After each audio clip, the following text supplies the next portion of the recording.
Welcome to the Resilient Pastor Podcast. Our goal, as you know, is to provide a space for pastors and church leaders to think out loud together. And what I mean by that is we'll have a conversation with a pastor, a church leader, a thinker, or a theologian about, something related to the health of the pastor. That's been a focus here in season 1.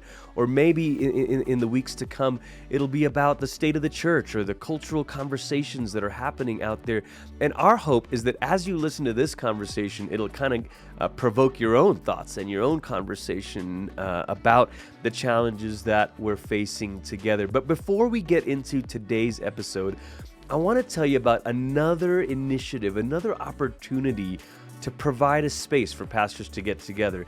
And this time, it's really going to be a way for us to meet other pastors and to have conversations with others, maybe in different contexts or similar contexts to us. And that is the Resilient Pastor Cohort. The Resilient Pastor Cohort is a 6-month learning community. It's a journey together. The first 5 months will be online, and then in the 6th month, we'll have an in-person gathering. And for for each of the 5 months that we're doing the online gathering, this is what it's going to look like. Once a month, we'll get together and we'll hear from one of our cohort faculty, and I'm going to tell you about them in a moment. And we'll hear them teach and talk about a theme or a challenge that we're all kind of dealing with. And then that second time in the month, we'll gather and we'll break out into groups via Zoom or whatever the platform would be, to break out together and have, conversations with other pastors and to really get specific and practical and personal, maybe even vulnerable, where we can share and pray for and with one another. So that'll happen for each of the 5 months, 2 online meetings, and then finally in the 6th month we'll gather in person. Our faculty for this, we're so excited about it. I get to serve as the host. We're going to have Sharon Hottie Miller. We're going to have Scott Sauls. We're going to have Ashley Island. We'll have Rich Velotis. And I'll do one of the sessions. And then for our in-person gathering, we'll all be there together to be able to pray together, worship together, talk together, learn together. Now, normally the price for the 6-month cohort is going to be $7.99, but there's an early bird. Yeah, I know you heard of early birds. This is an early bird, which ends May 1st, and it's for $4.99. So it's $300 off. It's a great deal. Look, we're just trying to create opportunities, spaces, resources, and community, not just information, but really relationships and community for pastors to truly be able to cultivate resilience together. Today, I'm joined by a good friend, Dr. Joy Clarkson. She earned her PhD in theology at St. Andrews University, researching the ways that we can use art to prepare ourselves for a good death. She hosts a weekly podcast that aims to give people an arsenal of good stories, music, and images with which they can courageously, wisely, and beautifully navigate life. In addition to writing for publications like Christianity Today, Mere Orthodoxy, and Transpositions, she is the books and culture editor at Plow. Her newly released book is titled Aggressively Happy, A Realist Guide to Believing in the Goodness of Life. Joy lives in Oxford, England right now, and I've known Joy and her family for many, many years. Thrilled to be talking with her today. But before we dive in, let me open with a word of prayer. Our goal in this podcast, with every episode, really our hope, is that for the next 25, 30 minutes or so, wherever you're listening to this, that this would be a chance to kind of renew your love for Jesus, to encourage you that you're not alone in life and in ministry, and that really you would feel the Holy Spirit breathing on your heart today. So let's pray. Jesus, we ask that as we talk today, that you would come and be among us and make us aware of your presence among us. And we pray that as everyone is listening today from their various places, that we would become aware of the ways that you're at work in our lives, that you would encourage us, renew our love for you, renew our love for one another, and strengthen our call to follow you. In Jesus' name, amen. Joy, it is great to be talking to you today. Oh, it's so fun to be on, Glenn. Thanks for having me. This will be great. I'm so excited, and I had the privilege of reading your book ahead of time and endorsing it, and it's a fabulous book. And we're going to get into that in a little bit, but I wanted to just get your reaction to something here. There's a general social survey that was done, and since 1972, they have asked respondents this question: taken all together, how would you say things are these days? I mean, a very broad question. And then it goes on to say, would you say that you are very happy, pretty happy, or not too happy. And typically, the people who say that they're very happy kind of outnumber the not too happy crowd by about 3 to 1. And those numbers have been pretty consistent for about a half a century, for about 50 years. But in 2021, all of that changed. The very happies, the people who said very happy, went from about 31% down to 19%. And meanwhile, the not too happies on the, sort of the bottom end there surged from 13% to 24%. So you kind of have this middle group of the pretty happies. It stays about 57%, but you have the top end coming down and the not too happies rising. What's going on here, Joy? Why is happiness at an all-time low, and why does happiness actually even matter? That is a great question, Glenn. And I think we could answer it from many different angles. I mean, I think people have felt more instability in the last few years than maybe they ever have. There's a lot of conflict. There's a lot of anxiety.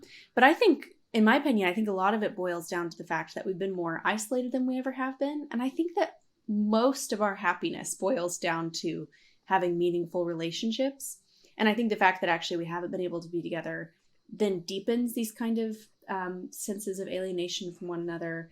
And I think the more alienated we are from each other, the more alienated we are from ourselves, and the harder it is to be happy. So it is pretty shocking, but it also kind of doesn't surprise me, because it's been a bumpy couple years where we haven't been able to be together. And I think that it like threatens the core of the human psyche to not be able to be with the people we love.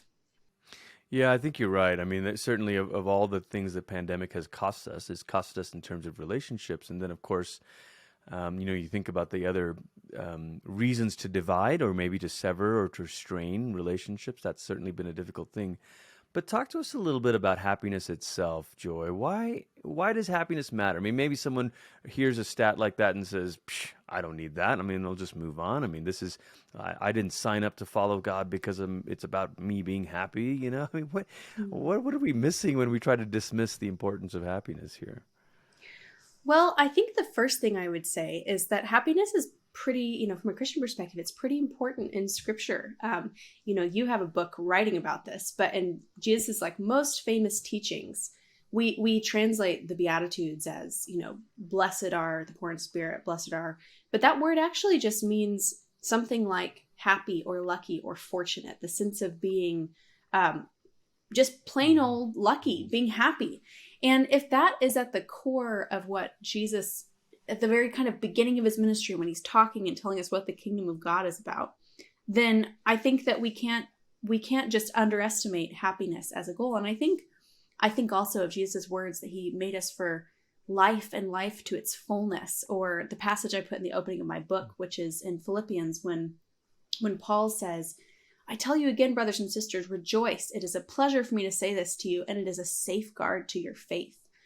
And I love that idea that rejoicing, being happy, and I think we can kind of spiritualize that, but I don't think, on a certain level, I don't really think that that Paul or Jesus really are. They're saying that there's something about this deep well of happiness that is what the Christian life is about. And I think that God makes us for fullness of life. And if we miss that, then I kind of wonder if we've been reading the same Bible. That doesn't mean that there's not a lot of difficulties and suffering, but that's pretty core to what it is to be a Christian, is to know and love the God in whom there is fullness of life, who can look at those who are poor in spirit and those who mourn and say, you're made for blessedness, for happiness, for luckiness. So I think I would say happiness matters because it's in Scripture. Yeah, I love that you're tying it into the word blessed. Yeah, I mean, you're right. Several years ago, I wrote a book on the Beatitudes called Lucky, and it really bothered a few people, to sort of make that word blessed a very normal word, a very regular word. And I think you're up to something similar here, Joy. And I wonder have people pushed on you a little bit to say, well, joy, happiness is not the same thing as joy. I mean, irony here with your name and all that. But how do you respond to that? Is that an artificial distinction between happiness and joy? I think, in my opinion, it is to a certain extent an artificial kind of division, partially because I'm not sure when you press into the question of like, okay, well, if that's true, if joy is one thing and happiness is another thing, then what is joy as opposed from happiness? Happiness, we think of kind of this effervescence, this delight. And so if I were trying to define that in a different way, then I would think, oh, well, joy is spiritual. So it's like happiness, but like less exciting. It's kind of the feeling that I usually get from people in the way that they describe it. And I think there's a great quote from Henry Cloud, who's a, well known for the Boundaries book. And he talks about how happiness is always the result, right? And I think a lot of times of something. And I think a lot of times when we say, when we think about happiness, we think, well, happiness is just the result of good things happening in life. But I think happiness can also be the result of a trained attention to God's presence and the fact and the belief that at the core of reality is goodness, and that there's much that goes wrong, but that fundamental reality is goodness and love and this kind of turning back towards God's attention in the world. And I think that is always a reason for not just kind of some kind of spiritual solicitude, but the sense of delight that at the core of reality is God's generous, didn't need to make the world, but he did, and he's going to redeem it because that's who God is.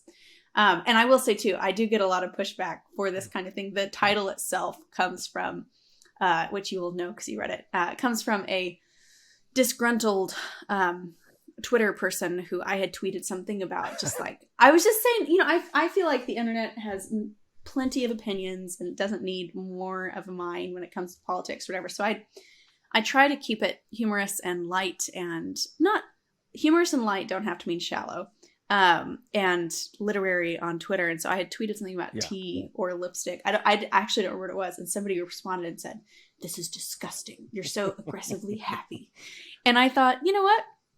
I actually kind of like that, because I think to train your attention to see God's goodness in the world, to know that the world is fundamentally good, does take kind of an assertiveness, an aggression. And so I then added it to my bio and then wrote a book about it. I love that. I love both the aggressively happy thing and how you sort of used a little jujitsu move there and took what was meant as an insult and made it an affirmation. But I really like what you're saying about happiness as the result of a trained attentiveness to God at work in his world, and sort of the surplus of God that is part of God's nature. He didn't have to create, but he creates, and he does. And even beauty. I mean, you're a theologian who's written and studied about art and beauty. I mean, beauty itself is surplus. It's extraneous. It's unnecessary. And so training our attention to that. I wonder if you would help us a bit more with this.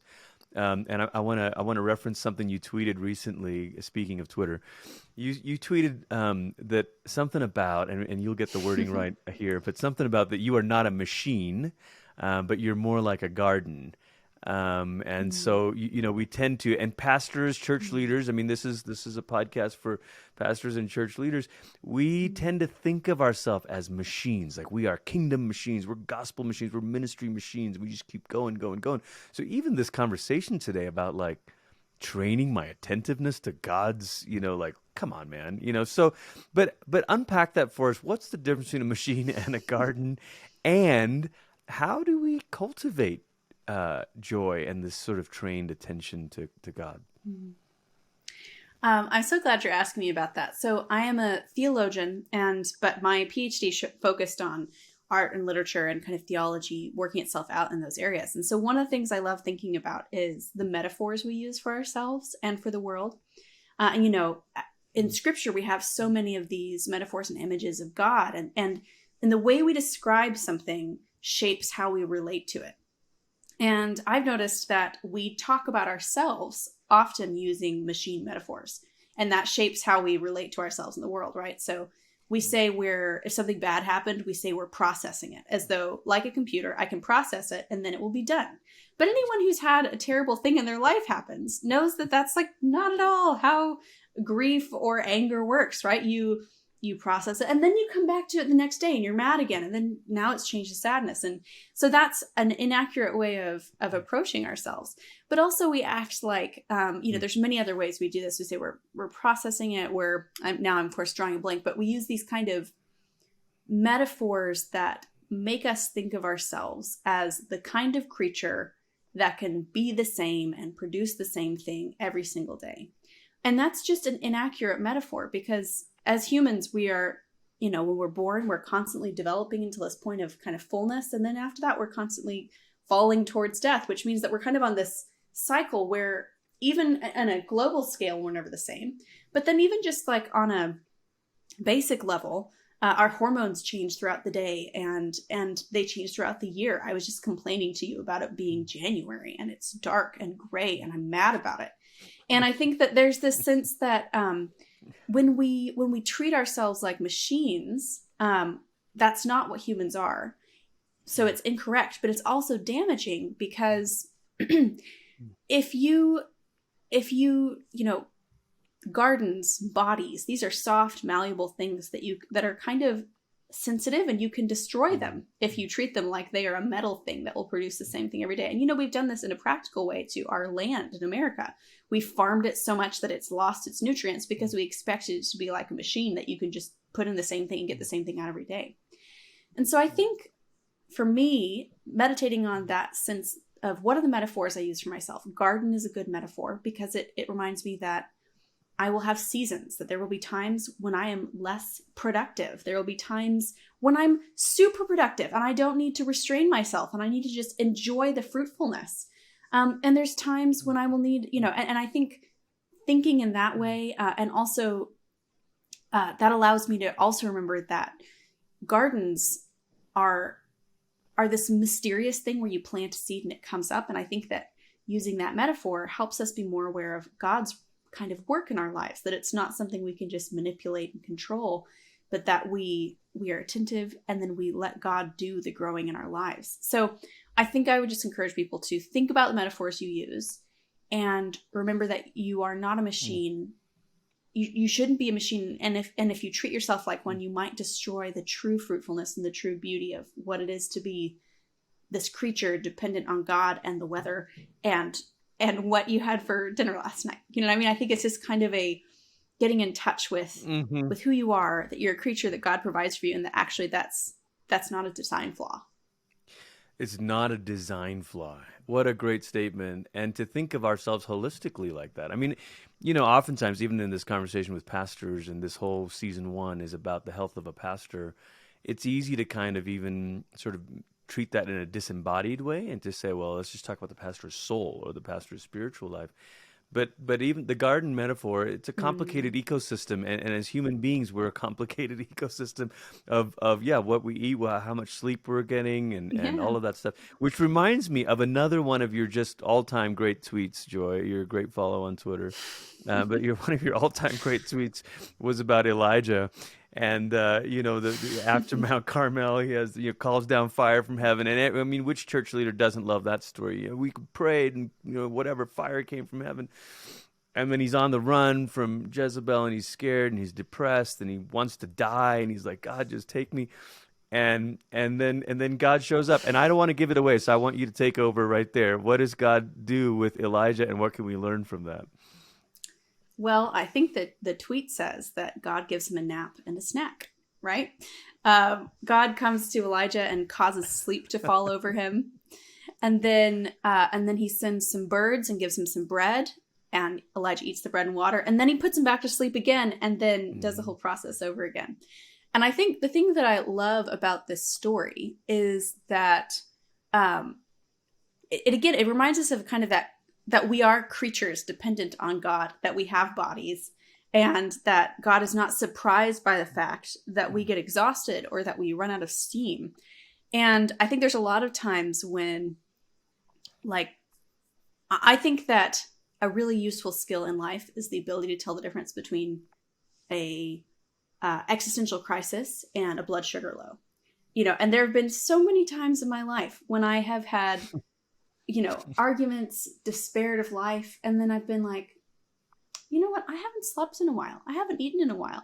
And I think that it's actually quite perilous to forget that we are these human beings with bodies. Because when we do that, we then kind of become subject to our bodies, which we should be serving so that they can serve us. And so I love that story from Elijah, just because, God's response is not to be like, Elijah, just have more faith, or like, be more self-controlled, or why aren't you displaying the fruits of the Spirit?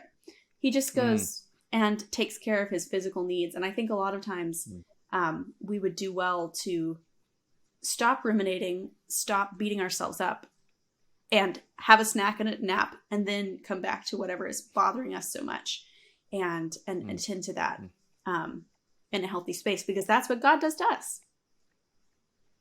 Yeah. It's such a profound word for all of us, but I think, in particular church leaders, that so many pastors grew up in an era where they were told that to lay down your life for Christ, or to take up your cross and follow Jesus, or to be, to use Paul's phrase, to be poured out like a drink offering, is to never allow yourself to recover, or for your body to recover, and all of that. And you've got to go, go, go, go, go. And I think we're learning a bit more to say, well, hang on a minute. If we want to last, if we want to be resilient, resilience is not about white knuckling your way through and just kind of pulling yourself up by your bootstraps. It's about the healthy sort of habits that make long lasting ministry possible. I want to turn to talk a bit more specifically about church leaders. Joy, you grew up in a ministry family. I've known your family for a lot of years, and they've done ministry in the local church. They've run their own ministry for many, many years. You've traveled around with them and grew up in all of that. I want you to listen to a couple of these stats here from Barna. Some of the data we discovered is 2 out of 3 pastors, so that's about 64% of pastors, said that their day-to-day looks different than what they expected when they entered the ministry. And again, I don't know, what they expected, but imagine sort of the shock of that. I'm signing up for this, and then all of a sudden your day-to-day is like, wait a minute. And just to fill in some of those blanks, I mean, in my conversations with focus groups and all that with pastors, a lot of that has to do with how much conflict resolution they end up having to do and how much business administration they have to do. So there's a sense of disparity between what they expected and then what reality is. And then there's another sort of gap, and that is only a quarter of the pastors say that their congregation has an accurate idea of how they spend their week. So there's another sort of disparity, one between their own expectations and reality, and then one between their reality and what their congregants' perception of their week is like. When we're talking about cultivating happiness and cultivating the sort of attentiveness to God, how do you reconcile that with maybe the sense of disappointment, or the sense of, gosh, this isn't what I expected it to be, and nobody knows what my life is really like? That is such a good question. And I think that question is one that kind of shapes every life, I think, particularly for pastors, but for everyone, is learning how to grapple with what I thought life would be and what life actually is. And a metaphor I like to use for this that I find really helpful is a metaphor for improv. So if you've ever done improv, you know that there's one rule in all improv games, which is yes and. And the principle behind this is that if you're doing an improv game and your partner says there's a blue elephant that's running out of the grocery store, the rule of improv is you can never be like, no, there's not. You have to accept. You have to say yes to whatever reality your scene partner presents you with. But then you have the capacity to say and add to it what you would like to do. And I think, to me, this is a good kind of metaphor for life and how to deal with disappointment, because I think a lot of us spend a lot of our lives not quite willing to say yes to the life we've actually discovered that we in fact have, right? We kind of try to pretend like it's something else, think, well, maybe if I just tweaked or did something different, it wouldn't be this. And that actually kind of wastes a lot of energy, because we're trying to pretend like life is something other than what it is. And I think usually that's actually a way to avoid grief, because I think, grief can be a big word we can use for the loss of somebody that we love, but grief can also just be the life that you thought you had and that you don't have.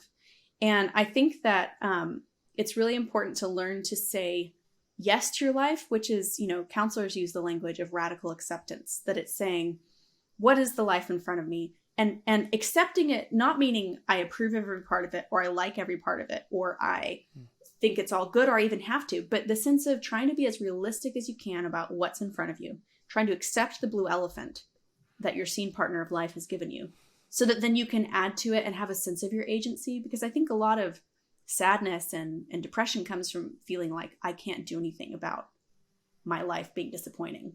But I think that we can really, really only regain that sense of agency once we're pretty realistic about what's in front of us. So that's kind of how I think about life, is constantly reassessing and saying, have I said yes to life as fully as I can? Have I been as realistic as I can? Have I grieved what I needed to grieve, so that I can then add my and kind of live in what in the power of the Holy Spirit can I do in this story that I didn't expect to find myself in? So that's kind of how I think about it. That's so good. I really, really love that. And your note about agency is right on in some of my work on hope. I mean, hope is the mixture of agency and pathway, the sense that you can do something about the situation, and the sense that there's a path that you can act in that is not obstructed. Maybe another path is obstructed, but which one is not? We're coming to the close here, Joy. But before we wrap up, I wonder, you share in the book your own kind of wrestles with happiness and sadness and all of that. And one might make the assumption, well, her name is Joy. She's written a book called Aggressively Happy. Certainly, this is not a theologian who lives in the real world or who relates to my, everyday struggles. Could you comment a little bit on your own story and what you've learned in your journey? Absolutely. So, yes, it is funny. Having a name like Joy prompts people to say things like, does that mean you feel like you can never be sad? And I think the funny thing about writing this book was that I think I wrote it partially because melancholy is actually quite a natural go-to place for me. And I think part of this is just, I always say I'm a bit of a sensitive soul, in the sense that I am sensitive to the delight of the world, but being sensitive to the delight and the goodness of the world means you can also feel quite keenly the difficulties of life. And so for me, thinking about being aggressively happy, it isn't something necessarily natural to me. It's something that I have decided I want, because I think the world is discouraging. There are many things that can get us down. But I think that I do believe there's a heart of goodness in the world. And so for me, writing this book was in some ways kind of writing letters about how I have learned from my own experience of melancholy and loss and various things along the way to keep connecting with that heart of hope, keep on getting back to that place of knowing that there is a way forward, and that I can aggressively pursue it with and be kind of an agent of hope. And I like to say this also with my name. My full name is Joy Marie, which means Marie means it's like in Ruth, it's Mara, or bitterness. Joy, it means joy in the sea of bitterness. And I think that in many ways, the Christian life can be that. It can be not a denial of the difficult things of life, but a sense that God is with us in them, and that we can hold on to hope and cultivate a kind of posture of joy that bring joy to other people too. It's wonderful. That's wonderful. Would you pray for our listeners today, Joy? Pray for all of us today. I would love to. May the God of all joy, of life abundant, the God who gives peace which passes understanding, fill you with his love and power. May you know Christ's presence in your weeping and in your laughter. And may you be rooted in love, so that you can both rejoice and grieve with abandon. May joy be the safeguard of your faith, the strength of your life, and the origin of your evangelism. May Christ bring you safely through this life and into his presence, where there is fullness of joy forever. And may you experience the blessing of the Father, the Son, and the Holy Spirit. Amen. Amen. So good to talk to you, Joy. Thanks for coming on today. Thank you for having me, Glenn. This has been a real honor and a delight.